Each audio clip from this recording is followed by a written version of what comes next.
Dvalishvili, he's just been going through everybody. His cardio is his weapon. We don't really know Sean O'Malley's grappling abilities. Do we know if he can fully get up? He got taken down by Peter Yan 6 times. What's up, boys? Back with another quick picks video. Today we're going to be breaking down UFC 306, O'Malley versus Dvalishvili. There's 2 title fights. It's in the Sphere. Some good fights. Let's get into it. First fight up, Raul Rosas Jr. versus Qileng. You know, I'd say that this fight is just dependent on if Raul Rosas Jr. can get the takedowns. I believe he can get the takedowns, but maybe not right away. Qileng doesn't have the worst takedown defense, but he definitely gets taken down. He can stand up pretty quickly, can stuff submission attempts, but I'd say that Raul Rosas will be too persistent. His gas tank is in question. I think this isn't too big of a step up like Christian Rodriguez. He should be able to beat Qileng, but Qileng can give him some problems, especially with the gas tank of Raul Rosas Jr. He comes out 100%, just full blast. Could be bad for him in the fight if it goes later, but I feel like he'll still be able to get it done. So give me Raul Rosas Jr. medium confidence by decision. Next fight up, Edgar Chairez versus Joshua Van. Short notice for Van. He just got knocked out like a month ago, I believe. Yeah, a month and 4 weeks, so 2 months. I don't know why it doesn't say 2 months, but Joshua Van, his striking is a lot better than Chairez. Chairez, I don't even know. He's pretty unproven. He beat Laserde, lost to Taitsuru. I mean, he gave him some problems, went to a decision. He's really tough. I think he can survive a lot. Van isn't some crazy finisher, so I do think that this fight's going to go to the decision. Chairez probably has the upside in finishing ability. I'd say Van is, you can't put too much confidence in him just because it's short notice. He just got knocked out. It wasn't some crazy knockout, but he was losing on the feet to Charles Johnson. I don't think Chairez is nearly as good on the feet. He should be able to work his way to a decision victory, so give me Van by decision, low medium confidence. Next fight up, Yazmin Jauregui versus Ketlen Souza. I'd say that the only reason I'm not more confident in Yazmin is that she is a bit chinny, I feel like. She got chinned by Denise Gomez, but she does have decent power, and she got dropped by Nunes. Ketlen Souza, she isn't known as like some crazy power puncher like maybe like Denise Gomez, but I say she can definitely maybe catch Yazmin on the chin, maybe wobble her, but Yazmin is definitely the way better striker. She's way more technical. She's just levels above her on the stand-up. And I don't think that this fight's got to go on the ground. I feel like Yazmin is just going to be able to just piece her way, keep the distance, just land any shot that she wants, and probably maybe even like a 2-1 strikes on Souza. So give me Yazmin Jauregui by decision, medium confidence. Next fight up, Manuel Torres versus Ignacio Bahamondes. I'd say that this is a really entertaining fight. Interesting one. I think that this fight's going to end in finish. Both of them have finishing ability. Ignacio Bahamondes has some already highlight reel knockouts. I think that he can add another one here.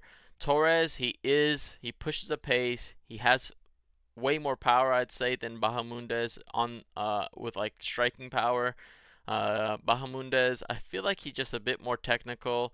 I think that Torres leaves his chin out a little bit too much, and he's just going to get caught in this fight. He kind of gets caught in a lot of his fights against Chris Duncan. Even though this fight was really short, he got clipped, wobbled a little bit. Mata, he landed a couple good blows on him. Camacho, he just knocked him out.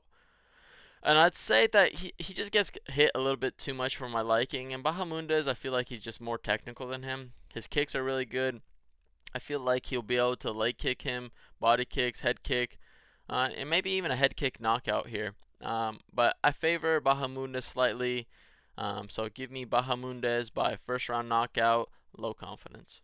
Next fight up, Irene Aldana versus Norma Dumont. This is kind of a fighter clash where it's a grappler versus a striker. Aldana is a boxer. She doesn't really throw too many kicks, and Dumont really wants to just clinch up to you, get the takedowns, get the fight to the ground, and control time. not too much damage, but she has decent takedowns. And our Irene Aldana, I'd say that her weakness is takedown defense, because pretty much any time that anybody goes for a takedown, even though it's against better competition, like Amanda Nunes went for takedowns, got like 6, I believe. Holly Holm got takedowns. Macy Chaison got takedowns.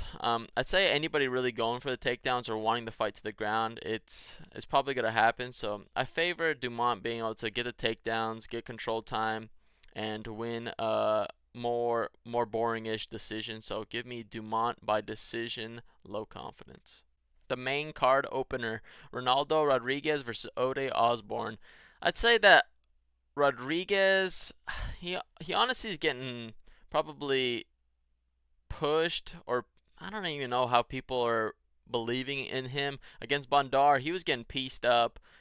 His striking isn't too good. He has power for sure, but I'd say that he isn't like crazy technical. He doesn't throw that much, so that's not the best of looks. Ode Osbourne isn't like crazy good. He's gotten finished in all his UFC losses. I'd say Osbourne's way to win is to get the takedowns, maybe throw leg kicks to keep the distance, and have Rodriguez do mistakes, get the takedown, because Rodriguez has been shown to get taken down. He has a pretty good get-up game, but I feel like Osbourne, he can work in takedowns, throw leg kicks, just have more output on the feet, and then get takedowns to secure the win. I think it's a close one, but give me Osbourne by decision, low confidence. Next fight up, Daniel Zellhuber versus Esteban Ribovics. I'd say that this is going to be a stand-up fight. I don't think either of them are going to go for a takedown. And Zellhuber is just cleaner on the feet, I'd say. But this is definitely a closer one than maybe the odds have it. I don't think that Ribovics should be a plus 185, but Ribovics has power. He has a really good Kimura. I'd say Zellhuber, he's patient. He has submissions of his own too. He has good output. Both of them have good output, but I feel like Zellhuber is going to be one step ahead. Be able to keep his distance, land the better shots. So give me Zellhuber by decision, low confidence. Next fight up, Brian Ortega versus Diego Lopes. Diego Lopes, he's got a lot of aura. He's got a lot of hype. He deserves the hype. He's a finisher. He has a lot of power. He definitely has the finishing upside here. I don't really see either of them submitting each other. Maybe Brian Ortega submitting him in like the 3rd round or something, but not really. Diego Lopes, he's probably the more powerful striker for sure. I don't know if he's the better technical striker, even though Brian Ortega isn't known as a striker. I think that Ortega can land his shots on the feet and work in takedowns, and especially as the fight goes on, I feel like he'll be able to take control maybe in like the end of the 2nd, 3rd round. I can definitely see him winning the 3rd round. I think this fight will go decision just because Lopes, that fight against Dan Ige kind of showed that he isn't like, if he doesn't bum rush you or just like go full on out like he did against like Sadiq Yusuf, Pat Zabatini, he doesn't really finish them, and I feel like the higher competition he gets, he won't be able to finish. Brian Ortega is really tough. I feel like he'll be able to work in takedowns and be okay on the feet. He definitely will get hit. He will be probably put in some dangerous spots on the feet, but I feel like he'll be able to get the takedowns, clinch, and just get the dominant positions more often than not. So give me Brian Ortega by decision, low confidence. Next fight up, Alexa Grasso versus Valentina Shevchenko. I'd say that this is a close fight for sure. This is their 3rd fight. Their last fight was a draw. I'd say that it was complete bullshit that she even got it to a draw, because they gave her a 10-8 for that to happen. And I believe that Shevchenko won 49-46, but we move on from it. First fight was winning, got submitted, but definitely Grasso's fight. I feel like it's 1-1, and I believe that Shevchenko will be able to get it done to make it 2-1. Shevchenko regain her title.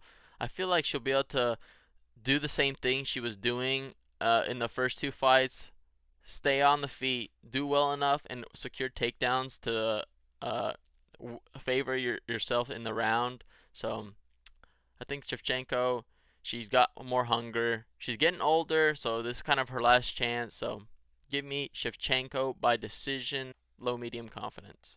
The main event, Sean O'Malley versus Merab Dvalishvili. I feel like this is a stylistic matchup for Dvalishvili. He's against a striker who has power, but we don't really know Sean O'Malley's grappling abilities. Do we know if he can fully get up? He got taken down by Peter Yan 6 times. Dvalishvili, he's just been going through everybody. His cardio is his weapon. He's not crazy dangerous. He doesn't really have any finishes. I think he has 1 finish in the UFC, but Dvalishvili, he pushes a pace. He'll keep moving forward, and he'll keep going for the takedowns. Against Peter Yan, he had like 49 takedown attempts, got 11 takedowns secured. He took down Henry Cejudo like 5 times. He took down Jose Aldo. He got hurt by Marlon Moraes, so there's definitely a way for Sean O'Malley to catch Dvalishvili, but I don't know. It's kind of like similar to like a puncher's chance, and I don't really favor O'Malley's chances there because O'Malley, he does have a lot of finishes. See, he knocked out Sterling. Even looking back at it, actually, eye poke, decision, which I thought he lost, and then decision. He couldn't really finish Marlon Vera. Marlon Vera is definitely one of the toughest in the division, if not the toughest in the division. Dvalishvili is tough too, though.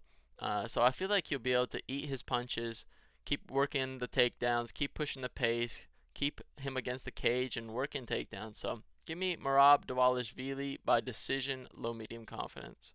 Breaking down all the fights and confidence levels. So from top to bottom, left to right, as most confident. Yazmin, Rosas as my most confident picks. Funky pick of the week is actually going to be Merab Dvalishvili because I feel like this is a stylistic matchup for him. He's against a striker with power. He can get caught, but his pressure, his pace, his takedowns is too much for O'Malley. So give me Merab Dvalishvili as my funky pick. Honorable mention for Norma, Dumont, and Shevchenko.